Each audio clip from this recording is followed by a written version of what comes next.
시간 누가복음 12장 4절에서 5절 말씀을 통해서 그를 두려워하라는 제목으로 함께 은혜를 나누겠습니다. 그러면 우리에게 한번 이런 질문을 해보았으면 좋겠습니다. 우리는 무엇을 두려워하고 있는가? 우리는 무엇을 무서워하고 있는가? 생각해야 합니다. 왜냐하면 그 두려움이 근원이 무엇인지 알고 왜 두려워하는지 알면은 이겨낼 수 있고 물리칠 수 있는데 생각하지 않습니다. 생각하지 않고 그 근원을 찾아가지 않으니까 계속해서 그 두려움 때문에 힘들어하고 고통스러워하게 되는 것입니다. 자, 그러면 4절 첫 구절 한번 보시기 바랍니다. 이렇게 말씀합니다. 내가 내 친구 너희에게 말하노니. 이 말씀 안에 예수님께서 우리를 향하신 기이한 사랑의 마음이, 위로의 마음이, 권면의 마음이 들어있는 것입니다. 내가 내 친구 너희에게 말한다. 또 성경에는 이런 말씀도 있죠. 내 사랑하는 형제들아. 그 뒤에는 어떤 말이 나올까요? 제발 이렇게 해라. 제발 이렇게 하지 마라. 소원이 하나님이 우리를 향하신 소원이 들어있는 것입니다. 마음이 들어있는 것입니다. 그래서 히브리어에 보면 소원 명령형이라고 하는 것이 있는데 십계명에 가면 나옵니다. 우상 숭배를 하지 마라. 그 말은 제발 하지 않았으면 하는 그런 마음이 담겨져 있는 것입니다. 그런데 내가 내 친구 너희에게 말하는데 무엇에 대해서 말한다고요? 두려움에 대해서 말합니다. 두려움에 대해서. 즉 우리들은 알게 모르게 두려움을 가지고 있다는 겁니다. 어떤 두려움일까요? 그것에 대해서 이야기합니다. 자, 어떤 두려움입니까? 우리를 죽일 수 있는 힘을 가진 존재에 대한 두려움입니다. 뭐를 죽입니까? 우리의 몸을 죽이는 자들. 누굴까요? 세상의 모든 권세자들, 세상의 모든 박해자들, 성도들과 믿음을 억압하는 세력들, 교회를 와해하는 세력들, 성도들의 교제를 깨는 세력들이 우리의 몸을 죽이는 자들입니다. 이래가지고 우리 가족이, 우리 교회가 내 모양과 내 꼴이 어떻게 될까? 그것이 바로 두려움입니다. 우리의 몸을 죽이는 그 억압하는 세력이 행사할 수 있는 최고의 권력이 이것입니다. 이것을 알면은, 이것이 가장 큰 위협인 줄 알면은 그것이 왜 그런가를 살펴봐야 합니다. 그 내용에는 육체적인 죽음이 있습니다. 사고로 죽든지, 나이 들어 죽든지, 우리는 반드시 죽게 되어 있습니다. 성경에도 말씀합니다. 한 번 죽는 것은 정해진 것이다. 그런데 많은 사람들이 죽지 않을 것처럼 살아갑니다. 왜 그럴까요? 사도 바울은 빌립보에서 이렇게 고백합니다. 차라리 내가 세상을 떠나서 그리스도와 함께 거하는 것이 훨씬 더 좋다. 그런데 그 은혜와 사랑을 모르니까 이 육체적인 목숨, 잠시 있다 사라질 이 일시적인 목숨에 연연해하는 것입니다. 그리고 질병 걸릴까봐, 아플까봐, 사고 당할까봐, 또 예기치 않는 이별을 당할까봐, 또 내 생계에 어려움이 있을까봐 우리는 두려워합니다. 사실 쉽지 않은 일이죠. 우리들이 어릴 때 겪었던 하루 한 끼, 그 다음 먹을 것이 없어서 고민하고 걱정하던 시절이 있었습니다. 그때 비하면 지금은 얼마나 넉넉합니까? 지금은 뭘 먹을까 걱정합니다. 뭐 맛있는 거 먹을까? 나는 시절에 살고 있음에도 불구하고 여전히 죽음에 대한 근원적인 두려움이 우리에게 있다는 것입니다. 인간의 몸에 한정된 한계에 대한 협박과 위협을 사단 마귀들이 세상이 지금도 우리에게 하고 있습니다. 너 돈 없어봐라 어떻게 되는지, 너 인간관계 다 깨져봐라 어떻게 되는지, 너 교회에서 외면당하고 쫓겨나봐라 어떻게 되는지 라고 우리를 위협하고 협박하고 있습니다. 그러나 그들은 우리의 영혼이나 우리의 영원한 운명을 좌지우지할 수는 없다는 사실을 분명히 알아야 돼요. 그러니 세상의 위협은, 세상이 우리를 죽일 수 있다는 위협은 궁극적이지 않다는 것입니다. 그 두려움은 상대적일 수밖에 없다는 것입니다. 그러면서 오늘 본문에 보면 마땅히 두려워할 자에 대해서 우리에게 말씀하고 있습니다. 5절 보십시오. 마땅히 두려워할 자. 즉 누구라고 이야기합니까? 우리를 지옥에 던져 넣는 권세가 있는 누구입니까? 하나님 아버지. 그분을 두려워하라는 것입니다. 우리가 가지고 있는 두려움 자체를 없애라고 하지 않습니다. 그 두려움의 대상을 죽음이 아니라 하나님으로 방향을 바꾸고 재설정하라는 것입니다. 잘못된 대상에 대한 두려움을 버리고 정말 나 혼자서라도 두세 사람이 모인 것에 하나님이 예수님이 함께 하시겠다는 그 말씀 붙들고 내가 믿음을 지키겠다는 그 믿음 가지고 마땅히 두려워해야 할 올바른 대상 하나님을 경외하라는 것입니다. 하나님을 경외하면 어떤 삶이 나와야 합니까? 바로 하나님을 섬기고 하나님의 말씀을 따르는 것으로 나타나야 합니다.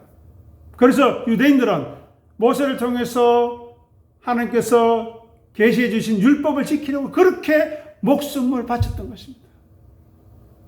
그들은 전쟁 중에 도망가다가 안식일이 되면 그 자리에서 멈춰서 다 칼에 찔려 죽었습니다. 그래서 이스라엘이 해방되고 난 다음에 6.1 전쟁이라는 것이 아주 유명합니다. 적군들이 안식일에 쳐들어올 때는 꼼짝 안 하고 가만히 있습니다. 그 다음 날부터 이제 공격을 하는데 우리는 다음 날 안식일에 공격을 못하고 쉬어야 하니까 이 6일 만에 끝내야 된다. 나는 마음으로 했던 전쟁이 6.1 전쟁이었습니다. 이처럼 유대인은 구약에 있는 율법을 지키기 위해서 철저히 자기 목숨까지 바칠 정도로 했는데 우리는 정말 하나님을 두려워하는 마음으로 하나님을 경외하는 마음으로 그분을 섬기고 따르고자 하는지 생각해 봐야 합니다. 그 하나님이 누구신가를 알려주시기 위해서 나타내시기 위해서 그 하늘에 계신 하나님이 우리의 아버지임을 보여주시기 위해서 이 땅에 오신 예수 그리스도를 섬기고 따르기 위해 목숨을 다하는지 정성을 다하는지 힘을 다하는지 뜻을 다하는지 마음을 다하는지 생각해야 합니다. 하나님이 보이지 않으니까 마음대로 합니다. 질서가 없습니다. 가정에도 질서 없고 교회에도 질서 없고 사회와 이 나라의 질서가 다 무너져 버렸습니다. 그것은 바로 우리의 책임이고 잘못인 것입니다. 다시 본문으로 돌아와서 육체를 죽인 후에 지옥에 던지는 하나님, 생명과 죽음의 최종 심판의 주권이 하나님께 있음을 인정하고 하나님을 두려워하라는 것입니다. 하나님께서는 우리의 가는 길을 다 알고 계십니다. 우리의 마음과 생각까지도 알고 계십니다. 그분 앞에 우리가 숨길 것이 무엇이 있겠습니까? 그러니 그분을 경외해야 합니다. 경외한다는 것은 하나님의 전능하심과 공의로우심을 우리가 인정하는 것입니다. 비록 우리 눈에 불공평해 보이고 하나님이 공의가 드디어 이루어지는 것 같지만 그분을 인정하고 우리는 믿음으로 하루하루 살아가야 하는 것입니다. 그리고 하나님 앞에 겸손히 서는 자세를 잃지 말아야 합니다. 세상에서 높임을 받든 세상에서 낮추어지든 낮은 자리 비어지는 자리로 가든 어느 곳에 있든지 우리는 피조물임을 하나님의 은혜로 말미암아 지음받은 하나님의 피조물임을 기억하고 온유함과 겸손함으로 그 앞에 서야 하는 것입니다. 이것이야말로 세상에 대한 모든 두려움으로부터 우리를 해방시키는 능력이 되는 것입니다. 그래서 여호와를 경외하는 것이 지식의 근본이라는 말도 여기와 상통되는 것입니다. 여호와를 경외하게 되면 모든 것을 알게 되고 모든 두려움에서부터 자유로울 수 있다는 것입니다. 그리고 여호와를 경외함으로, 하나님을 경외함으로 세상의 가치와 위협에 대한 올바른 눈을 가지게 된다는 것입니다. 세상 사람들이 이야기하면 그런가? 저 이야기하면 또 그런가? 좌로 치우치고 우로 치우치는 것이 아니라 말씀을 가지고 말씀으로 좌와 우를 판단해서 우리는 믿음의 길을 가야 하는 것입니다. 이거는 중도도 아니고 중용도 아닙니다. 그것을 넘어서서 예수 그리스도의 십자가의 길, 하나님의 말씀에 순종하는 믿음의 길을 가야 하는 것입니다. 그런데 교회 안에서 얼마나 치우치고 얼마나 편향적이고 얼마나 기울어진 사고와 말과 행동들이 있는지 모릅니다. 부끄러운 줄 알아야 되는데 부끄러운 줄 모르는 것이 더 큰 문제입니다. 왜냐하면 좌우로 치우쳤다는 것은 내가 그만큼 말씀 앞에 서지 못했다는 겁니다. 예수님의 십자가 앞에서 용서받지 못할 죄인이 있습니까? 예수 그리스도의 말씀 앞에서 제외되어야 할 죄인이 있습니까? 그러면서 왜 누구는 죽어야 돼? 누구는 다 망해도 돼? 그런 말들이 교회 안에서 복음을 가지고 있다는 사람들의 입에서 나오는 것인가 하는 것입니다. 정말 잘못된 것입니다. 오만하고 교만한 생각인 것입니다. 우리는 하나님을 경외함으로 세상의 영광이 일시적이고 찰나적이고 얼마나 순간적인가를 알아야 합니다. 우리의 연수가 길어도 70이요. 좀 더 살아도 80이고 요즘은 100세 시대라고 하는데 어차피 100세로 끝나는 겁니다. 그리고 그 속에서 세상 사람들이 돈을 가지고 권력을 가지고 힘을 가진 사람들이 추구하는 것이 뭡니까? 쾌락입니다. 향락입니다. 그 돈과 권력을 가지고 자기 마음대로 하는 거죠. 또 그 권력 앞에, 그 돈 앞에 사람들이 굽신거리는 거 보고 좋아합니다. 뭔가 얻어내려고 손 비비는 걸 보고 좋아합니다. 자기들을 속이는 것도 모르고. 그 결과는 허무와 헛됨과 공허로 인생들을 몰아가는 것임에도 불구하고 하나님이 보이지 않으니, 믿음이 없으니, 말씀 앞에 자기를 세우는 수고와 노력을 하지 않으니 거기에 치우쳤어요. 거기에 빠져 있는 것입니다. 자, 누가복음 4장 6절과 7절 우리 같이 읽어보겠습니다. 이르되 이 모든 권위와 그 영광을 내가 네게 주리라. 이것은 내게 넘겨준 것이므로 내가 원하는 자에게 주노라. 그러므로 내가 만일 내게 절하면 다 내 것이 되리라. 아멘. 자, 보십시오. 여기 말하는 모든 권위, 모든 영광, 이것이 세상 사람들이, 믿음이 없는 사람들이 가지고 싶은 것입니다. 누리고 싶은 것입니다. 그런데 마귀가 우리에게 줄 수 있다고 합니다. 여기 보시면 이 모든 권위와 영광 내게 넘겨준 것이고, 그리고 내가 원하는 자에게 내가 주겠다고 합니다. 주겠다고. 마치 자기 것이냐 그렇게 살아가는 사람들의 본질을 분명하게 이야기해 주는 겁니다. 내가 가진 건 내 거라고 생각하는 순간 사단 마귀가 되는 겁니다. 제가 예전에는 도둑이라 그랬는데 도둑보다 더 심한 마귀 노릇하는 겁니다. 일시적이고 임시적으로 자기에게 넘겨준 것이지요. 그죠? 뭐 때문에요? 아담 하와가 타락했어요. 하나님의 말씀에 불순종함으로 에덴 동산에서 쫓겨남으로 사단 마귀에게 잠시 넘겨진 것입니다. 창세기 2장 19절에 보면 아담이 각 생물을 부르는 것이 이름이 되었다는 내용이 나오는데요. 이름은 그 동물이나 짐승이 가지는 정체성, 본질을 규정하는 것입니다.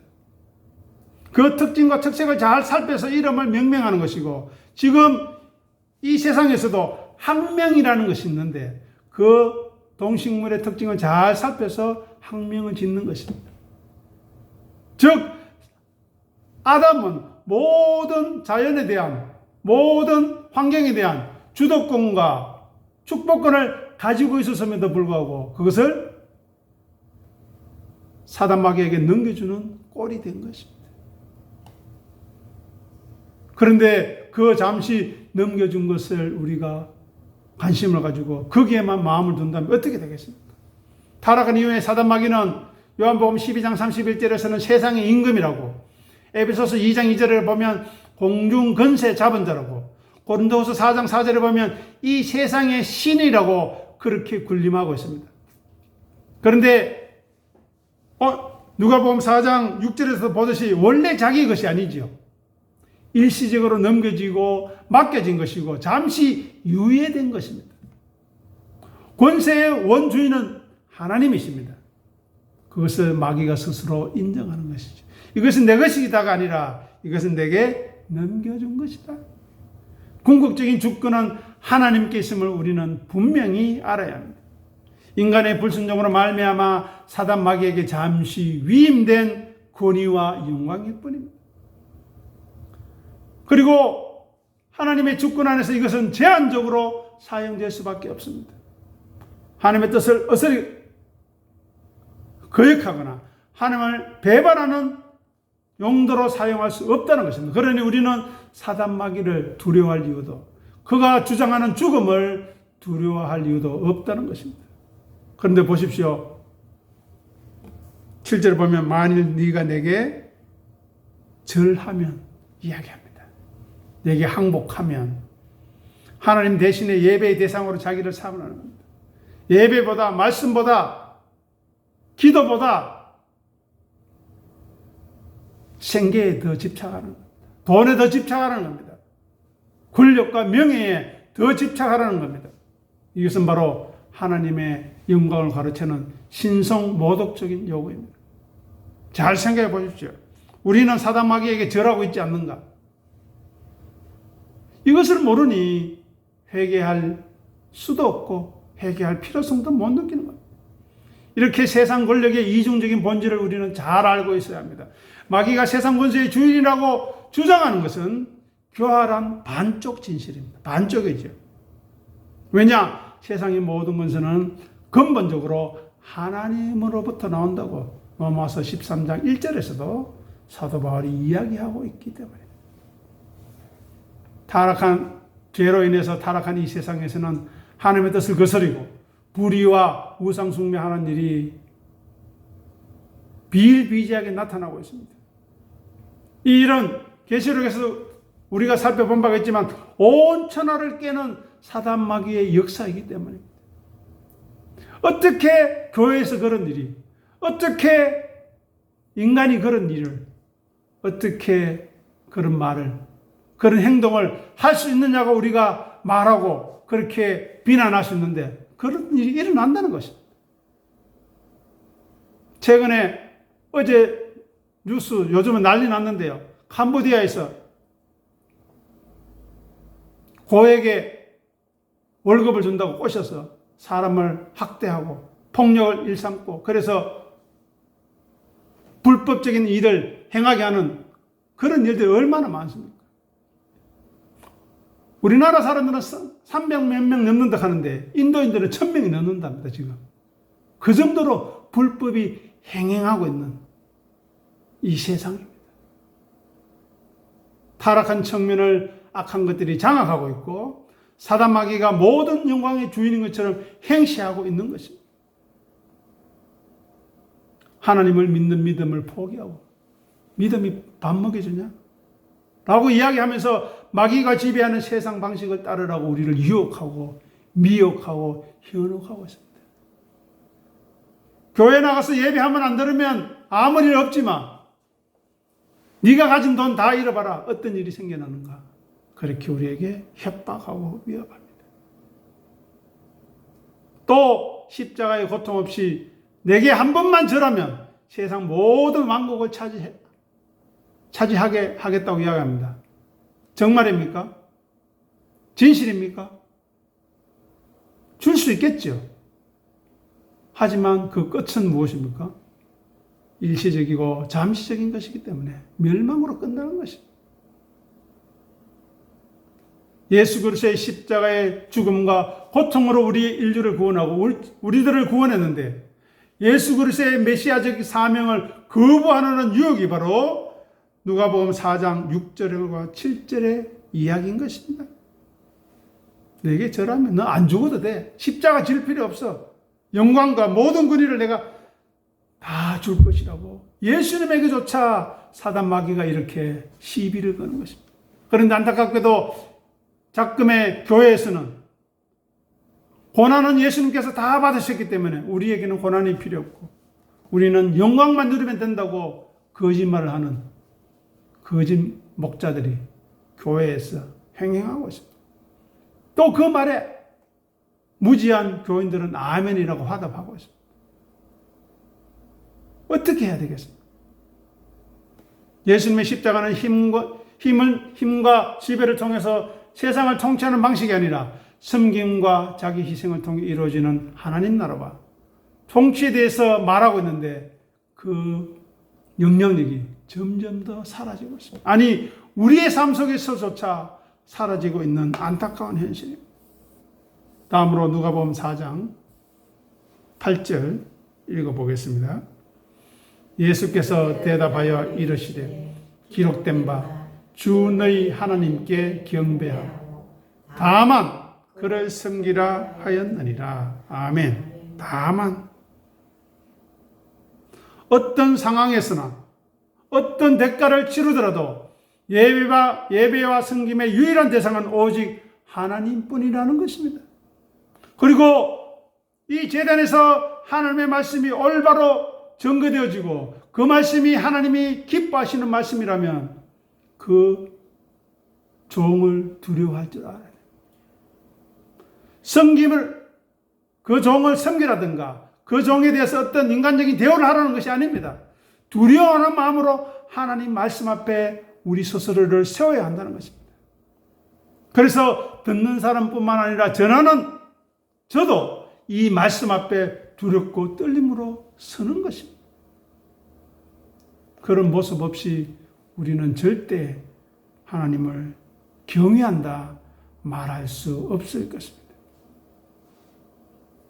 예수님께서 말씀하시면서 근거는 뭐로 됩니까?